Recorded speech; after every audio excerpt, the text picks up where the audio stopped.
नमस्कार। इस खास पेशकश में आप सभी का स्वागत है। मैं हूं अरुण शर्मा। नरेंद्र मोदी सरकार अपने 2 साल पूरे कर चुकी है और इन 2 सालों के अंदर सरकार का फोकस इस बात पर रहा है कि कैसे सबका साथ और सबका विकास हो सके। पिछले 2 सालों के अंदर जो केमिकल यानी कि रसायन विभाग और साथ ही साथ फर्टिलाइजर्स यानी कि उर्वरक, इन विभाग के अंदर क्या कुछ हुआ है और सरकार क्या कुछ सोच रही है आगे करने का, इस पर बात करने के लिए आज हमारे साथ मौजूद हैं खुद अनंत कुमार जी। सर, स्वागत है आपका दूरदर्शन न्यूज। नमस्कार अरुण जी। सरकार का फोकस हमने देखा कि किसानों पर काफी ज्यादा रहा है। अब किसान भी चाहते हैं कि जो सब्सिडी होती है फर्टिलाइजर की वो सीधे उनके अकाउंट पर डायरेक्टली पहुंचे। इस दिशा में मंत्रालय क्या कुछ कर रहा है? हमारे लाडले प्रधानमंत्री नरेंद्र भाई मोदी जी का एक ही लक्ष्य है। ये सरकार, मोदी सरकार, ये गरीब के लिए समर्पित है, किसानों के लिए समर्पित है और मजदूरों के लिए समर्पित है। इसलिए जब उन्होंने मुझे ये भागदौड़ दिया उर्वरक और रसायन मंत्रालय का, वो स्पष्ट होकर के कहा, यानी हमको सब्सिडी नहीं बचाना है, हमको जमीन बचाना है और किसान को बचाना है। तो लेकिन सबसे अहम बात एक और आती है, जो ब्लैक मार्केटिंग लगातार जो बात चलती है कि किस तरह से फर्टिलाइजर्स की जो ब्लैक मार्केटिंग ना हो, सीधे किसानों तक पहुंचे। इसको लेकर के मंत्रालय क्या कुछ कर रहा है कि इसकी ब्लैक मार्केटिंग को रोका जा सके, जो कालाबाजारी होती है सीधे अकाउंट में आ जाए किसान के। इसके लिए सरकार क्या कुछ करे? नेशनल लेवल पर कब तक देख सकते हैं कि हर किसान के अकाउंट में वो सब्सिडी पहुंच सके? उर्वरक में और खाद में सबसे बड़ा हिस्सा है यूरिया का। यानी ये यूरिया का बहुत कालाबाजारी होती थी, डाइवर्शन होता था और स्मगलिंग भी होते थे और किसान परेशान रहता था। उनके पास जो यूरिया पहुंचना था वो यूरिया पहुंचती नहीं थी। इसलिए हमने एक नया उपाय किया, नीम कोटिंग यूरिया, यानी नीम लेपित यूरिया। वो नीम लेपित यूरिया पिछले दिनों में हमने 100% कर चुके हैं। सभी जो हम घरेलू उत्पादन करते हैं उस यूरिया का और बाहर से जो मंगवाते हैं यानी आयात करते हैं उस यूरिया का।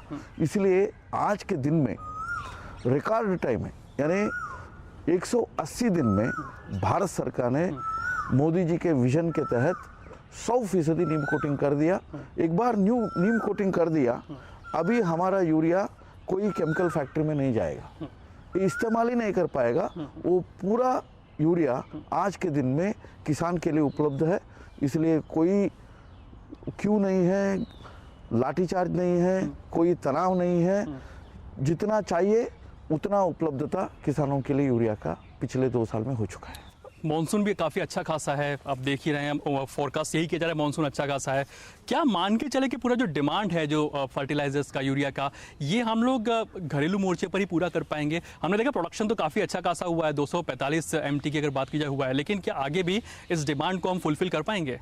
मैं आपके द्वारा देश भर के सभी किसानों को आश्वस्त करना चाहूँगा, कोई हमारे केमिकल फर्टिलाइजर्स के कमी नहीं रहेगी, क्योंकि मोदी जी के नेतृत्व में हमने ऐसे सभी प्रयास किए हैं, यानी घरेलू उत्पादन को हमने बढ़ाया है। 225 लाख मीट्रिक टन हम उत्पाद कर रहे थे, लेकिन एक नए उर्वरक नीति के अनुसार, यानी नए यूरिया नीति के अनुसार हमने 20 लाख टन ज़्यादा किया। यानी बिना 1 पैसे का पूंजी लागत न करते हुए 2 यूरिया प्लांट्स का हमने उत्पादन बढ़ा दिया। और उसके साथ जो नीम कोटिंग से डाइवर्ट होता था यूरिया, उसको रोक दिया। यानी 10 से 20% यूरिया वो डाइवर्ट होता था, यानी 30 लाख मीट्रिक टन से 60 लाख मीट्रिक टन यूरिया वो डाइवर्शन हो जाता था, वो केमिकल फैक्ट्रियों को चला जाता था। वो आज के दिन में 100% बंद है और पूरा यूरिया और उर्वरक आज के दिन में किसान के लिए मुहैया है। एक और चीज़ समझना चाहेंगे, आप कब तक मान के चले कि जो हम यूरिया का इंपोर्ट है बिल्कुल बंद करके एक आत्मनिर्भर हो जाएंगे इंपोर्ट को बंद करके? माननीय प्रधानमंत्री जी ने हमारे सामने एक लक्ष्य रखा है, मेक इन इंडिया। हाँ। घरेलू बनाओ और यहाँ के नौजवानों को रोजगार मिले और भारत का शान बढ़े।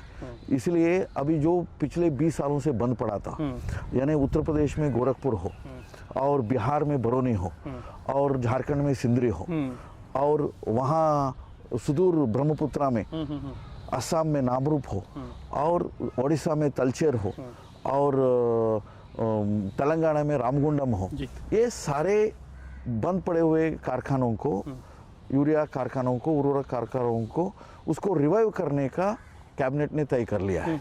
इसलिए तेज गति से इसको रिवाइवल का हम प्लानिंग कर रहे हैं। इसके साथ अभी हमारे पास महाराष्ट्र में जो आरसीएफ है, राष्ट्रीय केमिकल फर्टिलाइजर्स, वो तल ट्री लगाने के लिए इच्छुक है। और हमारे एनएफएल है, नेशनल फर्टिलाइजर्स लिमिटेड, वो नंगल में और एक फैक्ट्री खोलने के लिए सोच रहे हैं। और कर्नाटक वाले और मध्य प्रदेश के सरकारों ने लगातार संपर्क में है, वहाँ एक यूरिया का और खाद का कारखाना हो जाओ। इसलिए मुझे लगता है आने वाले दिनों में, आने वाले 3 साल में और 90 लाख मीट्रिक टन यूरिया हम उत्पाद कर सकेंगे। और आज के दिन में जो 320 लाख मीट्रिक टन का डिमांड है, उसको पूरा करते हुए, 100% पूरा करते हुए, जो आयात करने वाली, यूरिया आयात करने वाली देश है, वो यूरिया निर्यात करने वाली, यानी instead of importing country, urea importing country, urea exporting country Bharat बन जाएगा। 3 साल का आप जो लक्ष्य दे रहे हैं, ये काफी एम्बिशियस लक्ष्य है। लेकिन एक और चीज पूछना चाहेंगे, जिस तरह से आप ये एम्बिशियस लक्ष्य दे रहे हैं, इन्वेस्टमेंट भी हमें चाहिए होगा। इन्वेस्टमेंट आकर्षित करने की दिशा में सरकार क्या कुछ करेगी? ज्यादा से ज्यादा इन्वेस्टमेंट फर्टिलाइजर क्षेत्र में आए, निवेश बढ़े और प्रोडक्शन भी जाहिर तौर पर बढ़े। फिर पिछले 1 साल का या 2 साल का आंकड़े आप देखेंगे, हाईएस्ट ग्रोथ रेट भारत की इंडस्ट्री में आज के दिन में, मैं विनम्रता से कहना चाहूँगा, फर्टिलाइजर में है। बिल्कुल, फर्टिलाइजर के बाद पावर में है, उसके बाद बाकी क्षेत्रों में है। यानी 18% से ज़्यादा जीडीपी ग्रोथ आज के दिन में फर्टिलाइजर में हो रहा है। और मोदी सरकार ने जो न्यू यूरिया पॉलिसी लाई है, उसमें ज़्यादा प्रोडक्शन को, ज़्यादा उत्पादकता को जो हम इंसेंटिव दे रहे हैं, और उसके साथ एनर्जी एफिशिएंसी को जो इंसेंटिव दे रहे हैं, इससे काफ़ी लोग आकर्षित हो रहे हैं। और हमें लगता है हमारे ये पॉलिसियों के कारण, नीतियों के कारण इन्वेस्टमेंट आएगी और एक इसमें अमूलचूल परिवर्तन इस क्षेत्र में होगा। बिल्कुल होगा, और उम्मीद भी यही करते हैं कि परिवर्तन हो सके। लेकिन अगर इस चीज़ को समझने की कोशिश करें, हमने लगातार कई किसानों से बात की। छोटा किसान कहता है कि जी सरकार जिस तरह से जो सब्सिडी का जो पैसा ट्रांसफर करती है या उससे जो लाभ होते हैं, वो उन तक पहुंच नहीं पा रहे हैं। हर एक किसान तक, मैं बार बार उसी चीज़ को पूछो, किसान के अकाउंट में वो पहुंच सके, क्योंकि लगातार प्रधानमंत्री बात करते हैं ट्रांसपेरेंसी की, सब्सिडी लीकेज को रोकने की बात करते हैं। वो दिशा या फिर वो दिन हम कब देखेंगे, वो रियलिटी कब होगा जब किस देश के हर किसान तक सब्सिडी का फायदा डायरेक्टली पहुंच रहा है?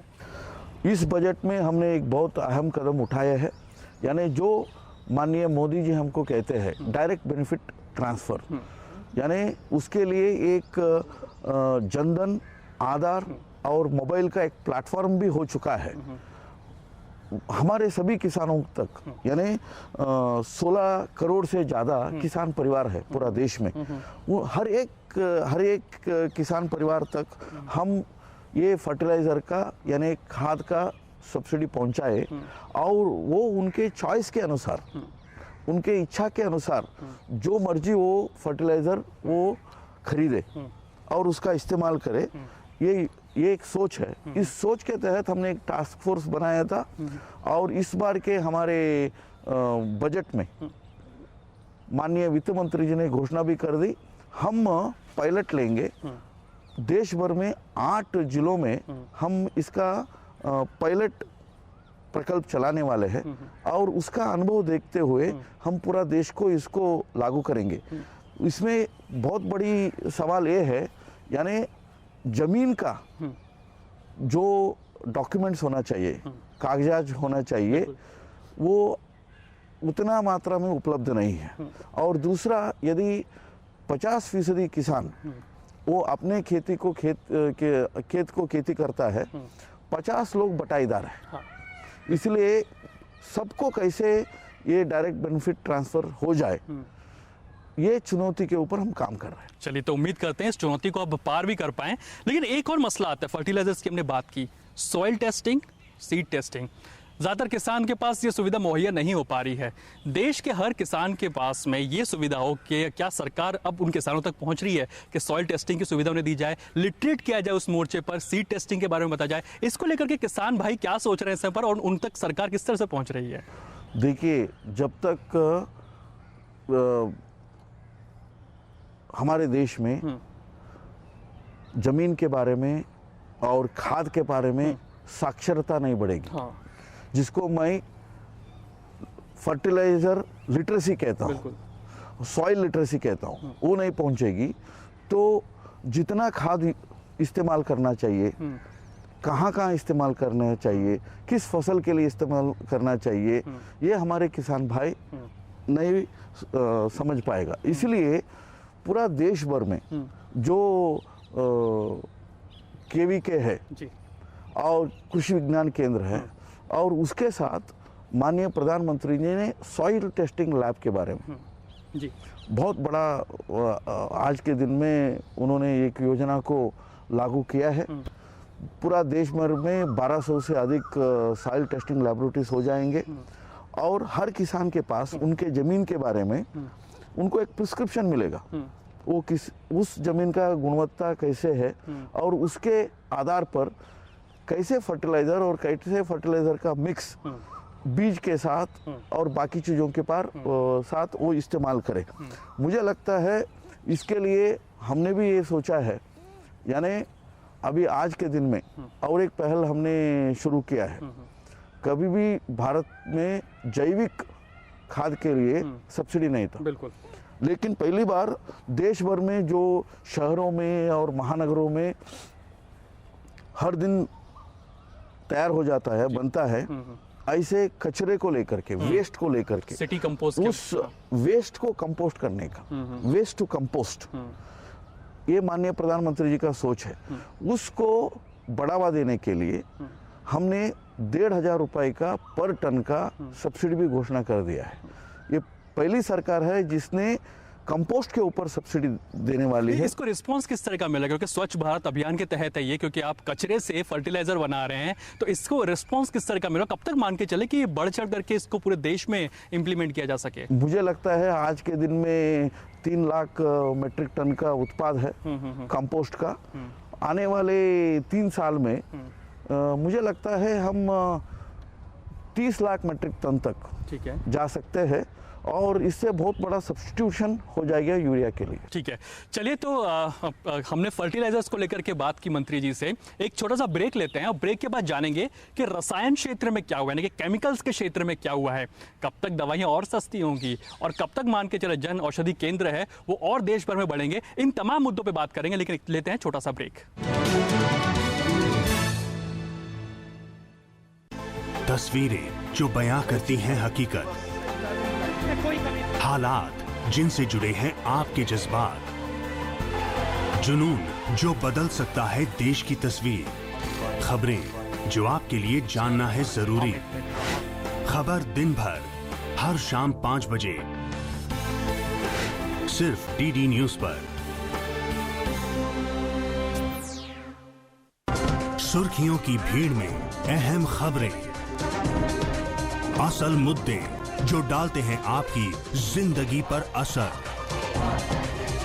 दिन भर की हर बड़ी खबर का बेबाक विश्लेषण, सच, सटीक, संपूर्ण। न्यूज नाइट, सोमवार से शुक्रवार रात 8 से 10 बजे सिर्फ डीडी न्यूज पर।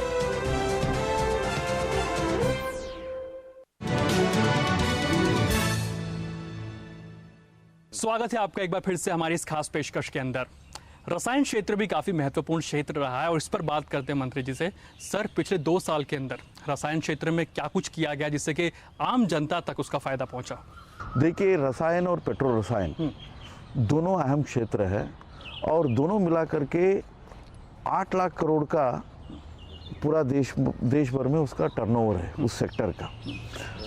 उसमें भी खास करके ये जो पेट्रो रसायन का उपज है, प्लास्टिक, आज के दिन में पूरा दुनिया भर में जहाँ भी देखो, खेती से लेकर के स्वास्थ्य सुविधा से लेकर के घरों की निर्माण से लेकर के हर सेक्टर में प्लास्टिक है। और हमको प्लास्टिक टेक्नीशियंस चाहिए, प्लास्टिक इंजीनियर्स चाहिए। पूरा देश भर में हमारे central institute of plastic engineering technology only 23 थे पिछले 60 साल में। लेकिन अभी हमारे मोदी सरकार ने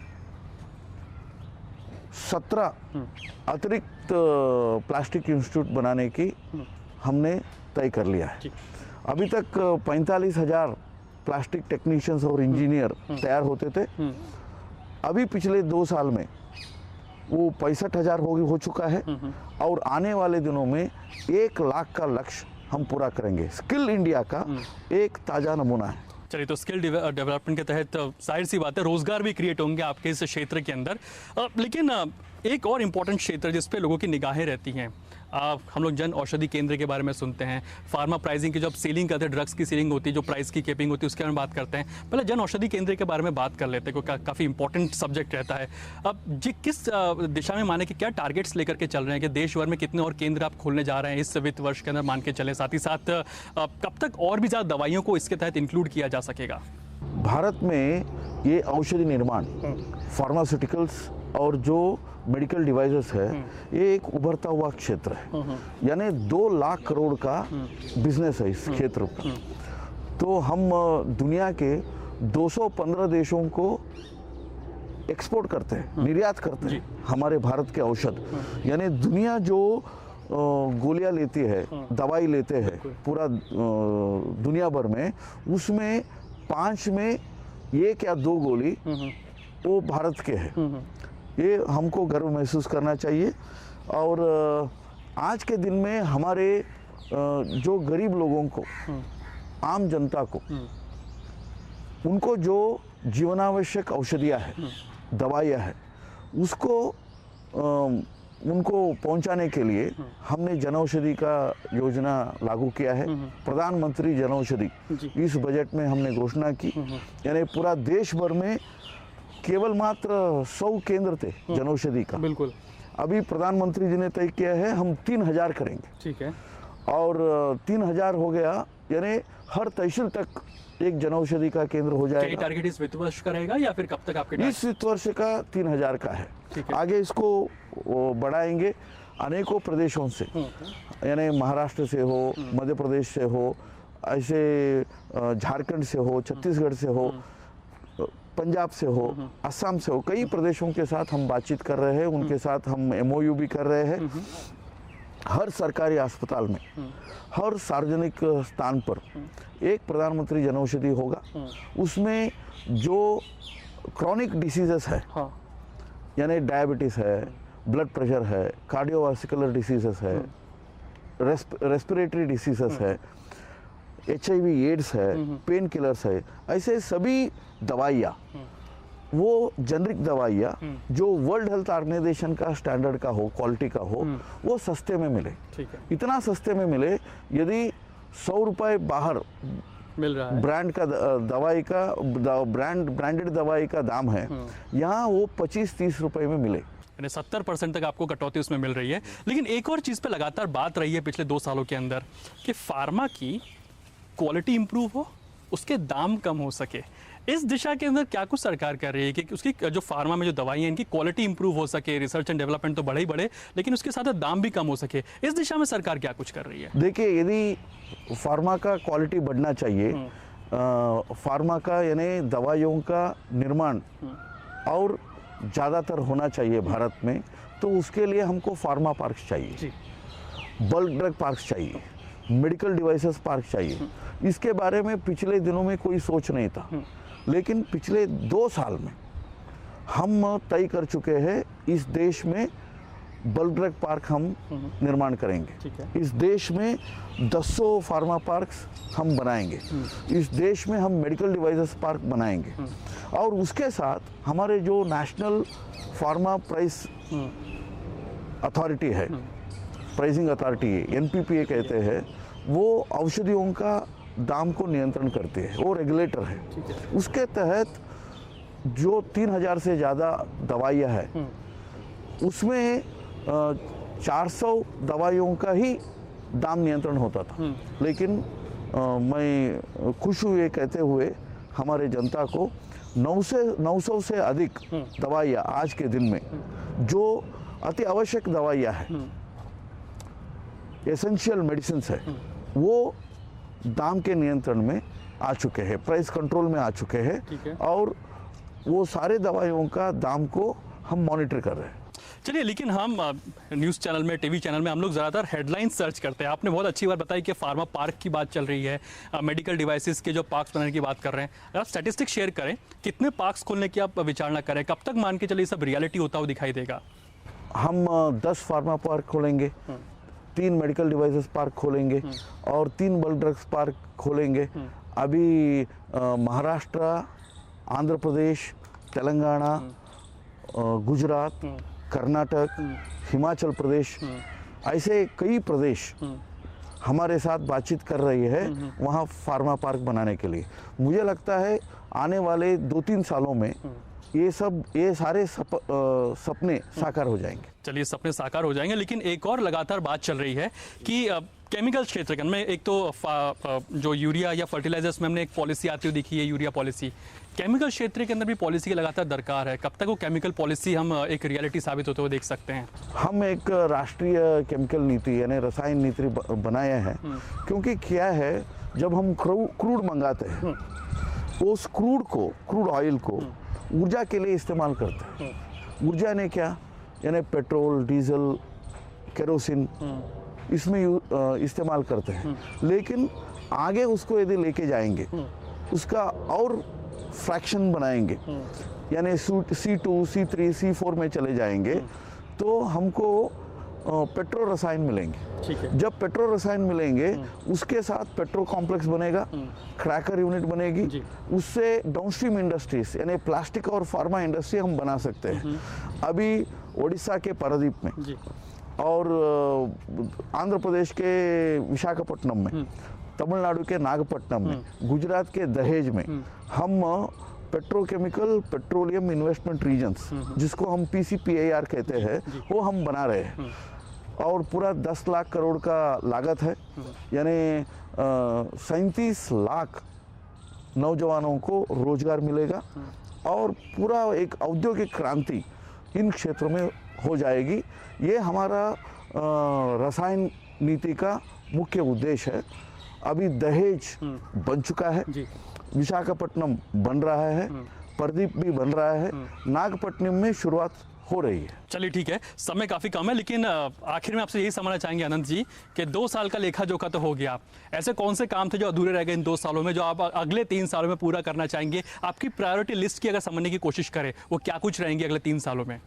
हमारा जो भारत सरकार का प्रायोरिटी होना चाहिए, यानी खाद्यान्न सुरक्षा के लिए खाद्य सुरक्षा होना चाहिए, फूड सिक्योरिटी के लिए फर्टिलाइज़र सिक्योरिटी होना चाहिए। वो फर्टिलाइज़र सिक्योरिटी भारत के सभी किसानों को हम प्राप्त कर सकें और उसके साथ स्वास्थ्य लाभ के लिए हेल्थ सिक्योरिटी चाहिए, हेल्थ केयर चाहिए। उस हेल्थ केयर के बुनियाद में औषधि निर्माण है और हम औषधि बनाए, वर्ल्ड क्लास का औषधि बनाए और एकदम सस्ते दरों में वो हमारे गरीब जनता को मिले। और तीसरा, सभी उद्योगों के लिए कोई आधारशिला है, वो रसायन और पेट्रो रसायन है। आज के दिन में हम 60, 70, 80% तक रसायन और पेट्रो रसायन हम आयात करते हैं। हम आत्मनिर्भर हो जाए, यानी फर्टिलाइजर में हम आत्मनिर्भर हो जाए, फार्मा में हम आत्मनिर्भर हो जाए और रसायन और पेट्रो रसायन में आत्मनिर्भर हो जाए, भारत आत्मनिर्भर हो जाए और पूरा भारतवर्ष को खाद्य सुरक्षा, स्वास्थ्य सुरक्षा और उसके साथ औद्योगिक सुरक्षा, ये तीनों मुहैया करने की स्थिति में हम रहे, यही लक्ष्य है। चलिए हम शुभकामनाएं भी देते हैं कि आप जल्द ही आत्मनिर्भर हो जाए, हर मोर्चे पर जो आपके मंत्रालय आप उस पर आत्मनिर्भर हो जाए, यही हम शुभकामनाएं करते हैं। शुक्रिया आपने हमसे बातचीत की। धन्यवाद अरुण। तो साफ तौर पर अनंत कुमार जी कहते हुए कि कई सारे रिफॉर्म्स हमने देखे हैं इन केमिकल सेक्टर के अंदर या फिर जो फर्टिलाइजर सेक्टर के अंदर, लेकिन आगे और भी रिफॉर्म्स की आप उम्मीद कर सकते हैं। बहरहाल आज की इस पेशकश में इतना ही, मुझे दीजिए इजाजत, नमस्कार।